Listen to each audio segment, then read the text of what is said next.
आगामी चुनाव को देखते हुए भारतीय जनता पार्टी अपने जन आधार और संगठनात्मक मजबूती के तहत पार्टी में लोगों का जुड़ाव करते आ रहा है। इसी के तहत राजधानी रांची के प्रदेश भाजपा कार्यालय में प्रदेश भाजपा अध्यक्ष बाबूलाल मरांडी और प्रदेश भाजपा के स्तरीय पदाधिकारी के समक्ष दूसरे दल छोड़कर आए सैकड़ों सदस्यों ने भाजपा का दामन थामा।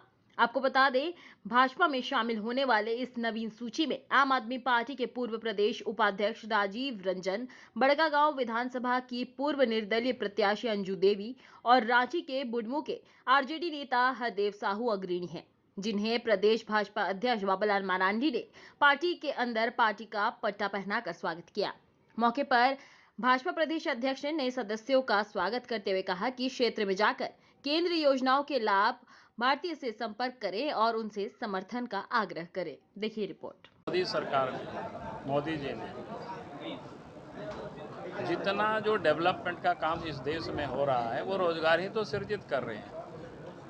चाहे रोड कनेक्टिविटी हो रहा है, एयर कनेक्टिविटी हो रहा है, हर क्षेत्रों में अगर आप देखें तो काम और काम रोज चल रहा है। फिर रेहड़ी वाले, ये क्या बोलते हैं, पटरी वाले, उन सारे लोगों को विदाउट गारंटी लोगों को पूंजी उपलब्ध कराएंगे, रोजगार कर रहे हैं। वो भी थोड़ा मोड़ा संख्या नहीं है, 27 करोड़ से भी अधिक के लोग, तो ये भी तो रोजगार ही सृजित हो रहे हैं। अब रही बात कि हर कोई सरकारी नौकरी चाहते हैं, तो सरकारी नौकरी तो या ऑर्गेनाइज सेक्टर में मात्र 4% ही होता है, शेष तो बाकी सेक्टर में ही लोग जॉब करते हैं। तो वो पहले भी बना हुआ था, आगे भी बना रहेगा सरकारी जॉब के लिए, लेकिन बाकी रोजगार के जितनी अवसर है मोदी सरकार ने उन सारे द्वारों को खोल दिया। अगर मैं आपको यहीं के बारे में बताऊं, पहले आप देखते थे लोग टमाटर को फेंक देते थे, किसानों को उचित दाम नहीं मिलता, लेकिन आप फेंकते हुए आप नहीं देखते होंगे, क्योंकि इंफ्रास्ट्रक्चर इतनी अधिक बन गया है। आप कोई भी लोग पैदा करता है तो बाहर यहाँ से सप्लाई कर देता है, उन किसानों को आप मिल जाता है दाम। तो सरकार का काम यही करना है, फैसिलिटेट करना है, हम इंफ्रास्ट्रक्चर को ठीक करना, इंफ्रास्ट्रक्चर को वर्ल्ड स्तर का हमें बनाना।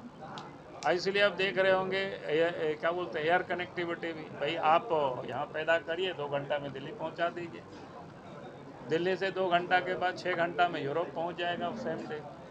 तो ये सब देश के प्रधानमंत्री नरेंद्र मोदी जी लगातार काम कर रहे हैं, नौजवानों को भी स्किल्ड कर रहे हैं, मजबूत रूप से स्किल्ड हो जाए, ताकि स्किल्ड होते हैं तो वो अच्छा काम कर सकते हैं। आपने देखा कि इजराइल में 10,000 लोगों की डिमांड थी।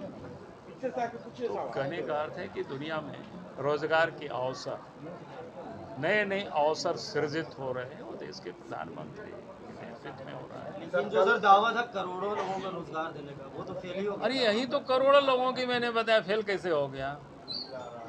आज मैं बताऊं कि आप लोग कैसे, इस साल तो धान भी लोगों ने नहीं रोपा था, और मैं घूमता रहा था, मैं लोगों को कहता हूं कि भाई देखो, आप मोदी जी जब प्रधानमंत्री बने तो लोग कितना निश्चिंत है।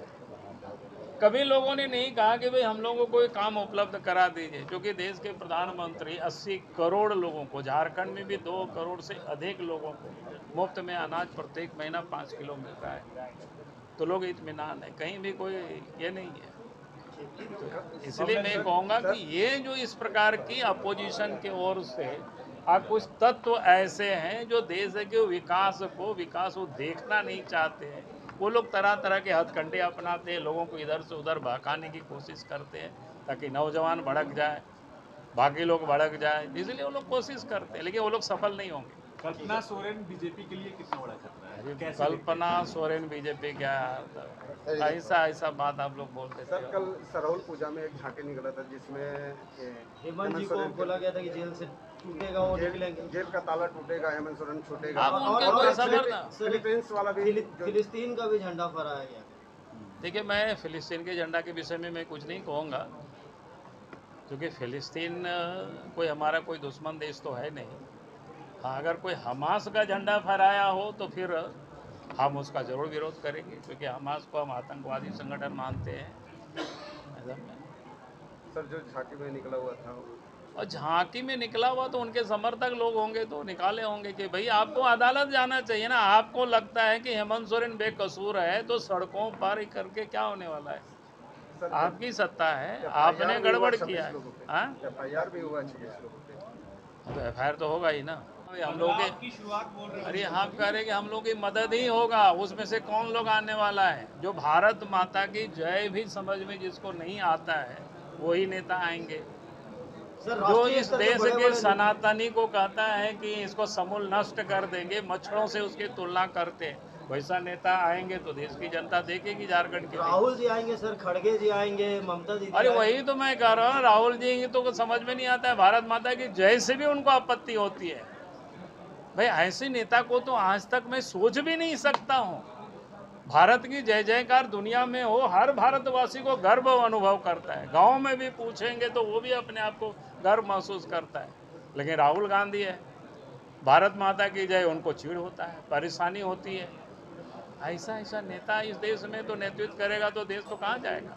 तो जनता अब उन लोगों को समझ चुकी है, इसलिए वो तो अकबका गया है ना। सर कई लोग जुड़ रहे हैं भाजपा में, कितना फायदा होगा, कितनी मजबूती मिलेगी? बिल्कुल, कई लोग जुड़ रहे हैं, आप देख रहे होंगे रोज लोग जुड़ रहे हैं। बल्कि मेरे पास अब वक्त नहीं है, इतना ढेर आवेदन पड़ा हुआ है कार्यालय में। मैंने कहा कि जब जब मैं रहूंगा उस समय यहाँ बुला आज जितने लीजिएगा। लोग आए अब हैं, उधर जाएंगे तो उधर ही ज्वाइन करा लीजिएगा। आज जो आए हरदेव जी हैं, राजीव जी हैं, स्वाभाविक है भाई, ये लोग समाज क्षेत्रों में काम किए हुए हैं। राजीव जी मैं जानता हूँ देवघर से, हरदेव जी को भी मैं जान रहा हूँ, इनसे मेरा पहले परिचय, लेकिन चुनाव लड़ी है तो आज पता चला। तो मैं कह सकता हूँ कि लोगों के आने से इनके समर्थक भी पार्टी के साथ जुड़ेंगे तो पार्टी और मजबूत होगी। ठीक है, और कुछ छूटा है काजी बोलो।